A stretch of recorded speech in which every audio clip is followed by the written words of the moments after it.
ça c'est ma trouvaille, alors j'ai adoré, je l'ai lu en une nuit, hein. J'ai changé toutes mes émissions de télé à cause de ça, alors que je n'avais pas prévu de faire ça. C'est Robert Gray Smith, ça s'appelle La fille derrière le rideau de douche et de Noël, et c'est extraordinaire. C'est pas un polar, c'est pas un roman, il a mis je sais pas combien d'années pour faire cette enquête. L'histoire elle est simple, là, vous connaissez Psychose, vous connaissez la scène de la douche, la fille qui est assassinée, avec la musique. Le problème c'est que la fille qui est assassinée dans la douche, c'est pas la vraie vedette, il y avait une doublure lumière.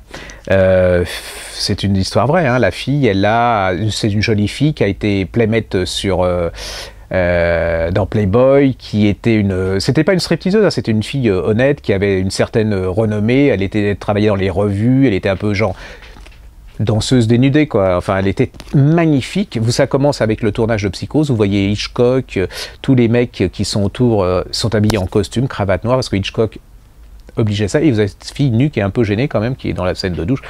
Mais c'est vraiment très, très, très bien foutu. C'est-à-dire que vous voyez exactement comment a été tourné Psychose.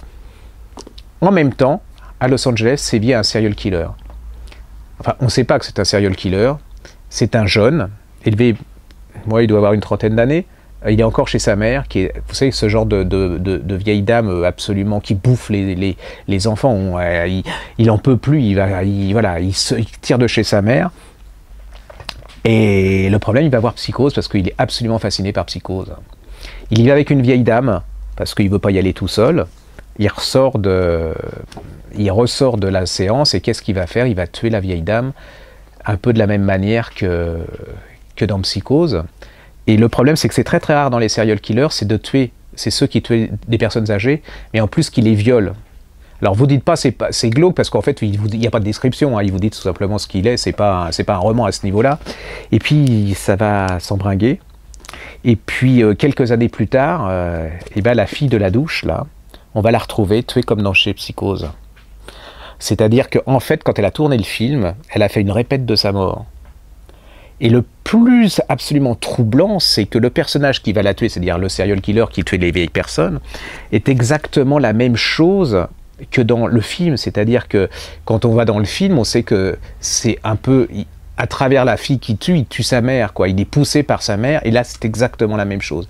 C'est absolument fabuleux. Je vous dis, une fois que vous commencez, c'est foutu. C'est toutes les coulisses d'Hollywood. C'est exactement, alors Claire Favant, si vous avez aimé Le Tueur intime et tout ça, c'est exactement, vous dites dans la vérité, enfin dans la vie, c'est encore plus troublant parce que elle n'aurait pas imaginé qu'un personnage de film ressente exactement ce que, allez-y, c'est extraordinaire, c'est chez De Noël, c'est vraiment, moi ça a été une des surprises de l'année, et c'est vraiment, tout est vrai, et ça se lit comme un roman. Voilà.